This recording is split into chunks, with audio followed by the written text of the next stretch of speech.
오늘은 하나님을 알고 있습니까? 라는 제목을 통해서 하나님의 말씀을 함께 나누고자 합니다. 하나님의 말씀 호세아 4장 1절에서 6절 말씀입니다. 우리 검은색 글씨는 우리 빨간색 글씨는 우리 성도님들께서 함께 봉독해 주시면 감사하겠습니다. 이스라엘 자손들아, 여호와의 말씀을 들으라. 여호와께서 이 땅 주민과 논쟁하시나니 이 땅에는 진실도 없고 인애도 없고 하나님을 아는 지식도 없고 오직 저주와 속임과 살인과 도둑질과 간음뿐이요 포악하여 피가 피를 뒤이음이라. 그러므로 이 땅이 슬퍼하며 거기 사는 자와 들짐승과 공중에 나는 새가 다 쇠잔할 것이요 바다의 고기도 없어지리라. 그러나 어떤 사람이든지 다투지도 말며 책망하지도 말라. 내 백성들이 제사장과 다투는 자처럼 되었음이니라. 너는 낮에 넘어지겠고 너와 함께 있는 선지자는 밤에 넘어지리라. 내가 내 어머니를 멸하리라. 내 백성이 지식이 없으므로 망하는도다. 내가 지식을 버렸으니 나도 너를 버려 내 제사장이 되지 못하게 할 것이요 내가 내 하나님의 율법을 잊었으니 나도 내 자녀들을 잊어버리리라. 아멘. 오늘은 호세아 4장의 말씀을 함께 살펴보려고 합니다. 이 호세아서는요, 크게 두 가지로 나눌 수 있습니다. 1장부터 3장까지는 호세아가 고멜이라는 이 음탕한 여인과 결혼해서 아이를 낳게 되는 그 상황을 그립니다. 하지만 고멜이 어떻게 합니까? 그런 호세아를 버리고 또 아이 셋을 버리고 도망을 갑니다. 제 갈 길로 가면서 또 음행을 하게 되었습니다. 그런데 하나님은 호세아에게 그녀를 다시 데려오라고 명령하십니다. 그래서 그녀를 값을 치르고 다시 사와서 그녀에게 다시 한번 사랑을 베푸는 그 모습, 정말 상상할 수 없는 그 사랑의 모습이 1장에서부터 3장까지 나오게 됩니다. 그리고 4장부터 마지막 14장까지는 이제 호세아의 9편의 설교가 쭉 이어지게 됩니다. 우리 성도 여러분들께서 생각하시는 좋은 설교는 어떠한 설교입니까? 말씀을 잘 해석하고 또 듣기 좋게 잘 전하는 이러한 설교가 좋은 설교일까요? 아니면은 사람들을 울리기도 하고 또 웃기고 들었다가 놨다가 하는 그런 설교가 좋은 설교일까요? 사람들의 이목을 집중하게 하는 그런 설교를 좋은 설교라고 우리는 잘 생각하게 됩니다. 그런데 좋아요. 그런 설교가 좋은 설교라고 할 수는 있습니다. 그렇다면은 권위 있는 설교는 어떠한 설교일까요? 호세아는 1장부터 3장까지 하나님이 하시는 그 말씀대로 살아왔습니다. 하나님이 하라는 것을 했습니다. 그것은 그 하나님의 그 명령은 정말 죽기보다 싫은 일이었을 것입니다. 생각해 보십시오. 결혼이라는 것이 얼마나 중요한 문제입니까? 그런데 호세아는 누구입니까? 선지자였습니다. 그 선지자가 이제 결혼을 해야 되는 그 상대가 누구라고요? 그 지역에서 이름난 몸파는 여인이었습니다. 음탕한 여인을 데려다가 결혼을 해라. 또 그녀가 도망치면은 데리고 와라. 그냥 데리고 오면 되는 것이 아닙니다. 너의 전 재산을 주고 값을 치러야 하지만 어쩔 수 없다. 그것은 내가 명령하는 명령이기 때문에 넌 따라야 한다. 가서 데려와라. 이러한 하나님의 말씀이 저에게 주어진다면 저는 도망치고 싶을 겁니다. 도망치고 싶습니다. 이것은 선지자라면은 도저히 이해할 수 없는 하나님의 명령입니다. 또 그대로 행하기도 너무나 힘든 명령입니다. 그러나 이것을 호세아는 해냅니다. 그리고 나서 4장부터 오늘 설교를 해 나가기 시작합니다. 설교의 권위는 바로 하나님의 말씀대로 행한 삶에서 나오는 것입니다.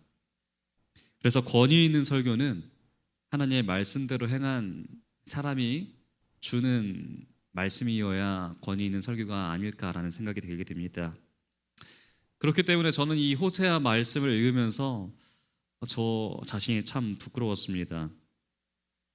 지금까지 이 설교를 하는 데 있어서 너무 부족한 점이 많기 때문에 항상 큰 부담감이 되었습니다. 그래서 설교를 잘 하려고 노력하는데 내가 어떻게 살아가야 하는가에 대한 관심이 많이 적었습니다. 어떻게 말씀을 관찰하고 해석하고 적용하고 또 어떠한 표현으로 써야 되고 어떠한 강도로 전해야 하는가라는 그러한 생각은 전 많이 했지만 저의 삶이 1장부터 3장까지 그렇게 호세아가 보여주었던 것처럼 순종적이었는가? 하나님께서 말씀하시는 파격적인 사랑을 하고 감내할 수 없는 하나님의 말씀들을 우직하게 감내하는 삶이었는가? 라고 되돌아보게 되었습니다. 만약 제가 그렇게 했다면은 설교하는데 더 힘이 있고 생명력이 넘치는 그러한 설교였을 텐데 라고 하면서 제 자신을 다시 한번 되돌아보게 되었습니다. 그래서 이러한 마음을 가지고 오늘부터 이 호세아 9편의 설교에 임하려고 합니다. 이 4장부터 시작되는 이 호세아의 설교는 매우 강력하게 시작합니다. 날이 아주 잔뜩 서 있습니다. 왜냐하면 사회적인 분위기가 그래 했기 때문에 그렇습니다. 이 호세아부터 시작되는 이 12편의 선지서는 대부분 이 왕조 분열 시기, 나라가 망해가는 후반부에 집중되어 있습니다. 그렇기 때문에 그 이야기는 하나님께서 더 이상 눈뜨고 지켜보시기가 너무나 어려운 상황이라는 것입니다. 이처럼 우상 숭배가 너무나 심하고 하나님을 잊어버려도 그냥 있는 정도가 아니었습니다. 완전히 무시하고 하나님의 이름을 짓밟아 버리고 우상에게 내어주는 그 마음을 음란이라고 하나님께서 표현하실 정도로 아주 심각한 상황이었습니다.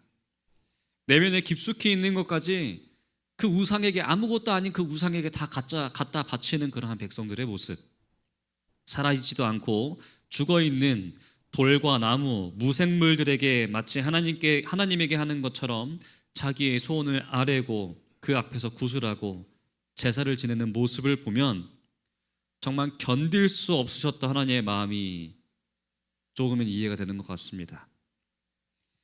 그래서 하나님을 믿지 않고 이 땅의 돈과 권력과 반짝반짝 빛나는 것들을 하나님으로 섬기고 각자 인생들이 이런 금송아지를 만들어서 끔찍한 음행을 저지르고 있는 이스라엘 백성들에게 하나님께서는 이제 호세아를 통해서 설교하십니다.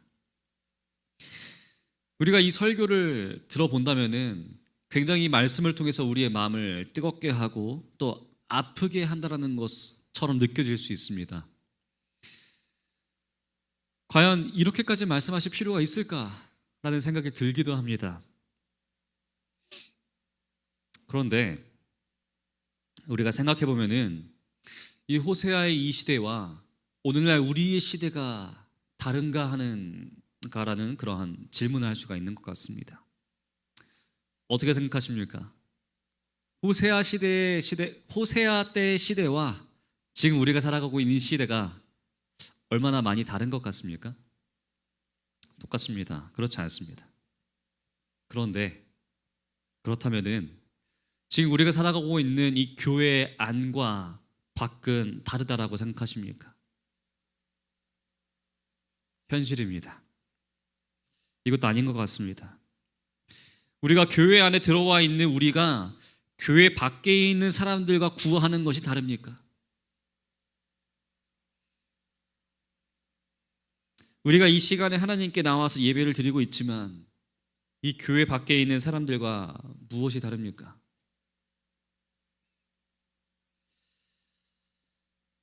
우리는 분명히 똑같은 것을 구합니다. 하지만 구하는 데 있어서 쓰여지는 도구만 다를 뿐입니다.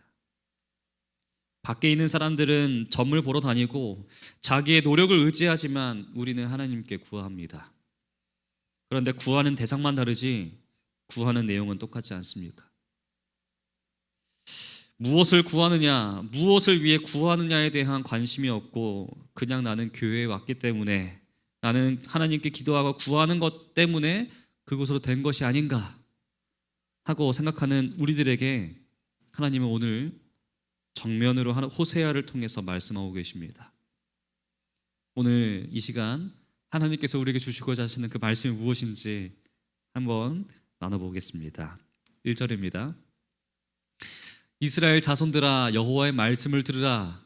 여호와께서 이 땅 주민과 논쟁하시나니 이 땅에는 진실도 없고 인애도 없고 하나님을 아는 지식도 없고. 하나님께서 바로 시작하십니다. 들으라 쉐마 이스라엘. 이 들으라는 말은 귀로 듣고 끝난다라는 것이 아닙니다. 듣고 행하라는 뜻입니다. 듣고 달라진다는 뜻입니다. 하나님께서 지금 이 이스라엘 백성들에게 또 우리에게 듣고 그 말씀대로 너희가 삶을 살라라고 말씀하십니다. 그래서 말씀하시는 하나님의 뜻을 알고 행하라는 것입니다. 이스라엘 백성들이 듣지 않고 살지 않고 행하지 않아서 하나님께서 오죽 답답하셨으면은 계속해서 선지자들을 보내셨습니다. 얼마나 우리가 듣지 않았다면은 하나님께서 계속해서 말씀하시는 것일까요? 우리는 여기에 우리의 마음이 열려야 합니다. 하나님은 계속해서 우리에게 말씀하고 계십니다. 그런데 우리의 상황은 어떠합니까? 우리의 마음은 완악하고 너무나 딱딱합니다. 그래서 그 말씀을 들어도 그때 뿐일 때가 많지 않습니까? 돌아서면 잊어버리고 또 우리 원래 모습으로 돌아가 버립니다. 그래서 하나님은 계속해서 말씀하십니다. 우리 사랑하는 성도 여러분, 이제는 정말 우리가 반응해야 될 때가 아닌가 싶습니다. 그리고 우리가 우리의 마음에 도전하는 마음으로 이 말씀을 받아들이시길 간절히 바랍니다. 여호와께서 이 땅의 주민과 논쟁하시나니라고 하였습니다. 논쟁이라는 이 단어의 원어를 제가 찾아보니까 기소하다라는 뜻이었습니다. 이것은 재판 용어입니다. 이 검사가 죄인의 죄를 판사에게 아뢰고 있는 상황인 것입니다. 이 죄인들은 이러한 죄가 있습니다 하고 고발하는 것입니다. 하나님이 지금 이 이스라엘 백성들을 또 우리들을 고발하고 계시는 것입니다. 왜냐하면은 죄가 너무 크기 때문에 그렇습니다. 그러나 아직 다행인 것은 이것이 완전 판결이 난 것은 아닙니다. 판결이 났다면 어떻게 된 것이에요? 정말 끝이 나버린 상황이겠지만 아직은 기회가 있다는 것입니다. 그러나 판결을 기다리는 그 기소는 사실 어떠한 순간입니까? 기쁘고 좀 우리 마음이 편안한 순간입니까? 그렇지가 않습니다. 아주 두려운 순간입니다. 우리의 죄를 지금 하나님께서 직접 기소하십니다. 그런데 뭐라고 하시냐? 이 땅에는 진실도 없고 인애도 없고 하나님을 아는 지식도 없고 라고 말씀하십니다. 상황이 점점 악화되어 가고 있는 것으로 묘사하고 계십니다. 또 커져가는 것으로 묘사하고 계십니다. 처음에 무엇이 없습니까? 진실이 없습니다. 이 진실이 없다라는 것은 믿을 수 있는 것이 하나도 없다라는 것입니다. 이 나라는 더 이상 믿을 것이 하나도 없고 서로가 서로를 속이고 서로가 자기 유익을 위해서 사기만 치고 있는 믿을 수 있는 사람이 아무것도 없다라는 것입니다. 그래서 우리가 어떻게 할 수밖에 없는 것입니까? 밖에 나갈 수도 없어요. 누구를 만날 수도 없습니다. 사람이 가장 두려운 시대가 되었고 진실이 없어진 시대입니다. 두 번째로 인애는 무엇입니까? 가치 없이 주는 사랑입니다. 내가 무엇인가 대가를 받는 것이 아니라 그냥 주는 사랑입니다. 다른 말로 하면 긍휼입니다. 긍휼이 없어 힘 있는 자는 힘 없는 자를 압제하고 힘 없는 자는 실패하고 죽는 것에 있어서 당연하게 여기고 쓰러지는 자를 아무도 아쉬워하지 않는 그러한 시대였습니다. 제가 최근에 글을 하나를 본 적이 있는데 2024년 12월에 쓰여졌던 글입니다. 왕따를 당할만 하니까 당하는 것이다. 학폭 당할만 하니까 당하는 것이다 라는 제목이었습니다. 학교 폭력이 일어났는데 때린 애가 있다고 합니다. 쟤 맞을 짓 했다. 주변 사람들도 똑같이 이야기했다 합니다. 사람이 싫어하는 이유는 없다면서 왕따를 하고 때렸다고 합니다. 이런 가해자에게 다시 물었다고 합니다. 너도 맞았으면 어떻겠냐라고 물으니까 이 가해자가 무엇이라 대답했을까요? 제가 왜 맞아야 합니까? 라고 대답을 했다고 합니다. 이 맞은 사람의 심정을 이해하지 못하고 있는 가해자의 상황인 것이죠. 자기는 항상 때리는 입장이고 맞는 사람은 그럴 만한 이유가 있으니까 맞는 것이다 라고 생각하는 것이 이 세상인 것 같습니다. 아이들을 보면은 어른들의 모습이 보이는 것 같습니다. 나는 돈이 있고 힘이 있고 빼기 좋으니까 사고를 좀 쳐도 되고 문제를 일으켜도 괜찮다라고 생각하는 사람들의 모습이 보입니다. 집안에 돈이 있으면 아무렇게 살아도 덮어지는 그러한 세상, 그러니까 이 세상이 얼마나 인애가 없어진 세상입니까? 도대체 우리의 세상은 왜 이렇게 된 것일까요? 결정적으로는 하나님을 아는 지식이 없다라는 것입니다. 하나님이 누구인지 잊어버렸다는 것입니다.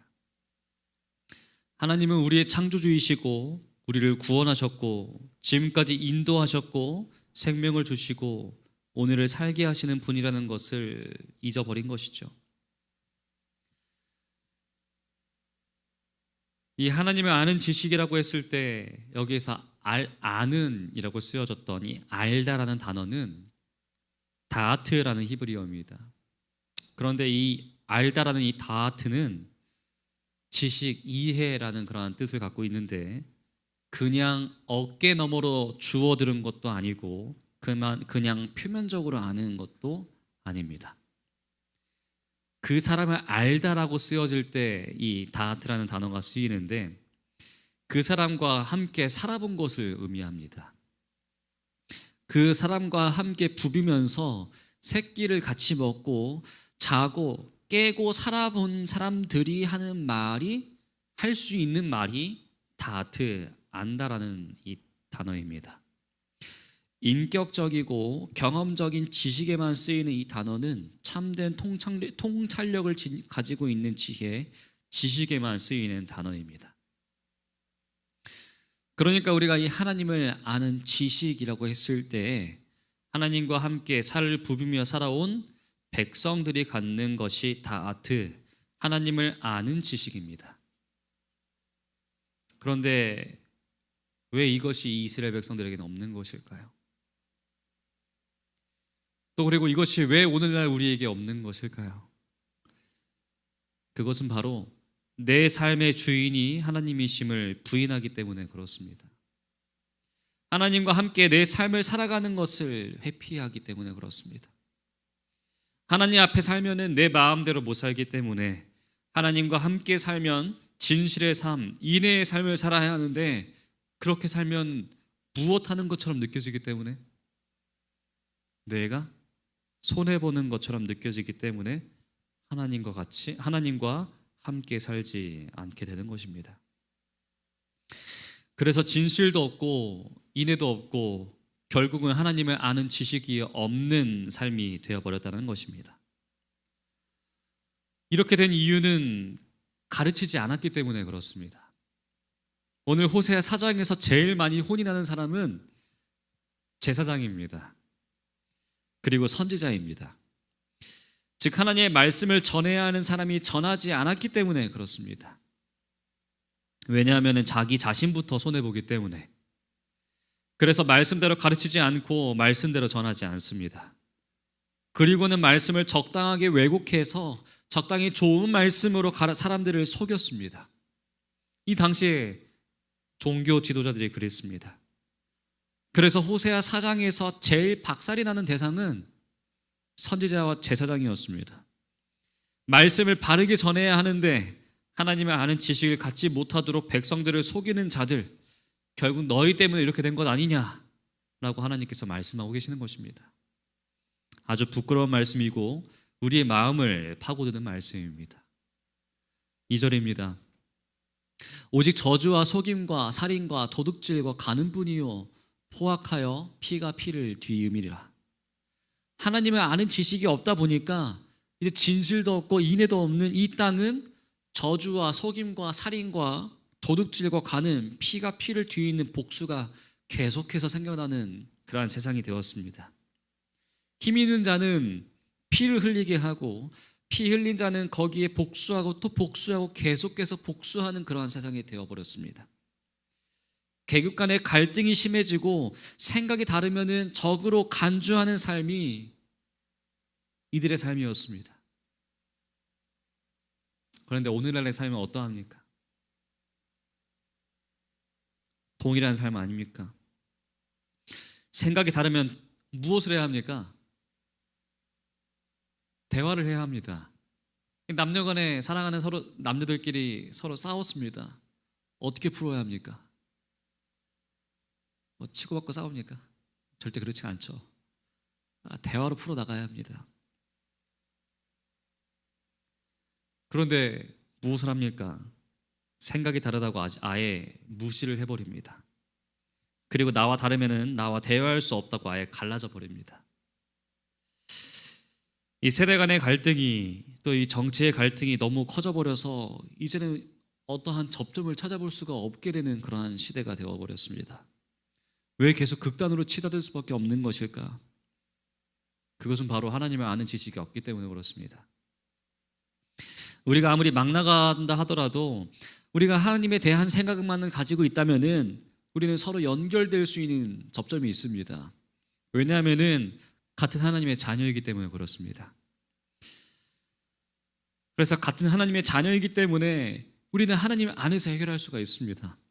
그러나 하나님을 잊어버린다면은 그 하나님 안에서 해결해버리는 그 방법은 없어지게 되고 접점은 없어지게 됩니다. 나는 너, 나는 나, 너는 너로 살게 되면은 온 세상은 온통 저주하고 속이고 죽이고 빼앗고 간음하고 도덕질하고 피가 피를 뒤잇는 세상이 될 수밖에 없다라는 것입니다. 그렇다면 그 피해는 누가 보게 되는 것일까요? 우리만 보게 되는 것일까요? 그렇지가 않습니다. 온 세상이 같이 보게 됩니다. 3절입니다. 그러므로 이 땅이 슬퍼하며 거기 사는 자와 들짐승과 공중에 나는 새가 다 쇠잔할 것이요 바다의 고기도 없어지리라. 이 땅이 슬퍼하게 됩니다. 땅이 저주를 받게 되고 땅이 저주를 받게 되어버립니다. 이 아담과 하와가 범죄하게 되었을 때에 하나님께서는 무엇을 저주하셨죠? 이 땅을 저주하셨습니다. 가인이 아벨을 죽였을 때 하나님이 이 땅이 너에게 더 이상 소출을 내지 않을 것이라고 말씀하셨습니다. 이 노아의 홍수 사건도 동일합니다. 홍수가 났을 때 누가 다 죽었습니까? 세상에 있는 모든 동물들이 다 죽었습니다. 인간의 죄악은 이 땅도 저주받게 하고 모든 동물들이 저주받게 만듭니다. 그렇게 본다면은 오늘날 이 세상에 있는 구제역, 광우병 이런 조류 독감과 같은 동물들의 질병이 왜 생기게 되는 것일까요? 다 인간의 욕심 때문에 그렇지 않습니까? 계속적으로 자기의 욕심을 채우려고 세상의 질서를 뒤집어 놓으니까 동물들이 씨름하는 세상이 되었고 환경은 계속해서 파괴되어 가고 더 살기 어려운 세상이 되어가고 있지 않습니까? 바로 다 인간의 죄악 때문입니다. 자, 그리고 이렇게 말씀하십니다. 3절에는 그러므로라고 말씀하십니다. 인간의 모든 죄악 때문에 들짐승들, 새도 다 쇠잔할 것이고 바다의 고기도 다 사라지게 될 것이라고 경고하십니다. 이 말은 하나님이 천지를 창조하셨을 때 만드셨던 모든 것들이 사라지게 될 것이라는 사실입니다. 다 사라지고 나면 무엇이 남을까요? 하나님께서 창조하셨던 그 순서를 생각해 보시면 됩니다. 빛이 사라지고 하나님의 음성은 사라지게 될 것입니다. 그렇다면 이 땅은 완전히 혼돈과 공허와 어둠이 지배하는 하나님이 계시지 않는 땅이 될 것입니다. 지금 하나님은 계속해서 그 신호를 우리에게 주고 계시는 것입니다. 내가 이 땅을 버리면 어떻게 되는지 아느냐? 내가 이 땅을 내 손에서 거두면 어떻게 되는지 아느냐? 정말 그렇게 되고 싶냐? 라고 저주에 가까운 하나님의 기소를 하고 계시는 상황입니다. 4절입니다. 그러나 어떤 사람이든지 다투지 말며 책망하지도 말라. 내 백성들이 제사장과 다투는 자처럼 되었음이니라. 자, 이러한 기소를 받으니까 이 사람들이 어떻게 합니까? 이제 서로 누구 책임이냐고 다 다투기 시작합니다. 그러면서 제사장들이 잘못했기 때문에 이렇게 된 것 아니냐라고 싸우기 시작합니다. 그러나 하나님의 말씀을 다투지 말고 책망하지 말라는 것입니다. 누구 때문이라고 말하지 말라. 너희 모두의 공동 책임이다. 그런데 공동 책임이긴 하지만 누구의 책임이 더 크다라는 것일까요? 바로 제사장이 맞습니다. 그러나 제사장과 싸운다는 것은 무엇일까요? 하나님께서 주시는 은혜의 통로를 인정하지 않겠다라는 것과 동일한 것이 아닐까요? 배격하겠다라는 것입니다. 하나님의 은혜를 주시는 통로와 싸우고 배격하다 보면은 누가 손해를 얻게 됩니까? 다 같이 손해를 보게 되는 것입니다. 이 목회자들이 말씀을 묵상하고 교회와 이 시대에 맞는 말씀으로 선포하는 역할을 갖고 있습니다. 그런데 우리들도 동일한 사람들입니다. 그러다 보니까 인간관계는 좋을 수도 있고 안 좋을 때도 있습니다. 그런데 관계가 좋으면 아무런 문제가 없습니다. 하지만 좋지 않으면은 이 목회자의 이야기가 하나님의 이야기로 들리지 않게 됩니다. 하나님의 이야기가 아니라 그 사람의 말로 들리니까 자꾸 말씀을 듣는데 말로 들리게 되고 감정이 섞이게 됩니다. 이 감정이 섞이다 보면은 그 말씀이 온전하게 투명하게 들리지 않고 자꾸만 걸림이 되어버립니다. 저는 우리 동탄세안을 성도님들을 정말 사랑합니다. 그러나 혹시라도 제 눈빛이 마음에 들지 않는 분이 있으시다면 저를 찾아와 주시길 바랍니다. 그럼 제가 오해를 풀어드리겠습니다. 하나님의 말씀을 전하는 자도 바르게 투명하게 전해야 하지만 받는 우리들도 동일합니다. 어떠한 사심도 없어야 합니다. 왜냐하면 그래야 내 영이 살 수 있기 때문에 그렇습니다. 그래야 내가 하나님을 아는 지식을 온전히 가질 수 있기 때문에 그렇습니다. 그래야 내가 진리와 진실과 인애가 내 안에 거하고 하나님을 아는 지식이 내 안에 거할 수 있기 때문에 그렇습니다. 그래서 다투는 자처럼 되지 말라라고 하나님은 명령하십니다. 백성들이 제사장과 다투지 말라는 것입니다. 우리 교회가 진정으로 이런 하나님의 명령과 같이 하나님의 말씀과 같이 서로를 이해하고 서로를 사랑할 줄 아는 그러한 아름다운 교회가 되길 간절히 바랍니다. 그러면서도 하나님은 책임을 우리에게 주십니다. 5절입니다. 너는 낮에 넘어지겠고 너와 함께 있는 선지자는 밤에 넘어지리라. 내가 내 어머니를 멸하리라. 이 말은 너는 낮에 넘어지고 선지자는 밤에 넘어질 것이다 이러한 이야기가 아닙니다. 너와 선지자가 밤낮으로 함께 넘어지게 될 것이라는 뜻입니다. 이 밤에 넘어지는 것은 좀 이해가 되는 부분인 것 같습니다. 왜냐하면 이 당시에는 어떠합니까? 상황이 밤이 되면은 아무것도 보이지 않는 캄캄한 상황이 되어버립니다. 그런데 낮에 넘어진다는 것이 이해가 됩니까? 왜 낮에 넘어질 수밖에 없게 되는 것일까요? 눈이 닫혀버렸기 때문에 그렇습니다.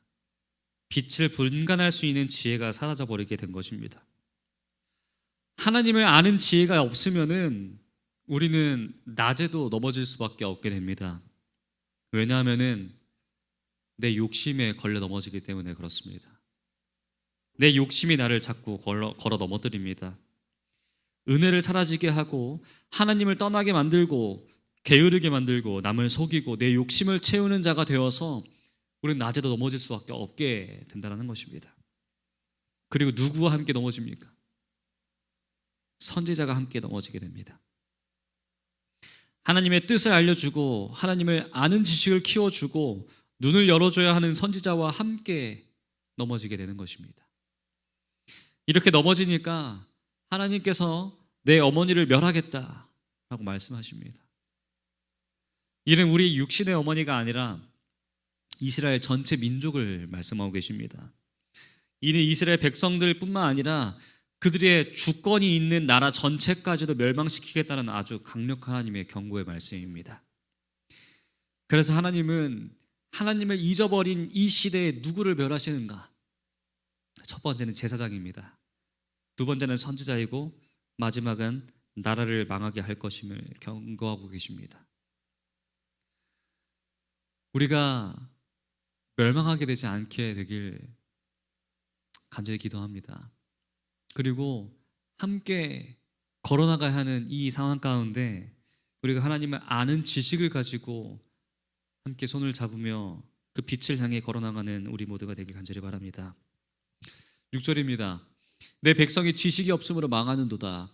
내가 지식을 버렸으니 나도 너를 버려 내 제사장이 되지 못하게 할 것이요 내가 내 하나님의 율법을 잊었으니 나도 내 자녀들을 잊어버리리라. 아주 유명한 말씀입니다. 그런데 이 말씀이 누구에게 하는 것인지 우리가 잘 살펴볼 필요가 있는 것 같습니다. 내가 지식을 버렸으니 나도 너를 버려 내 제사장이 되지 못하게 할 것이요.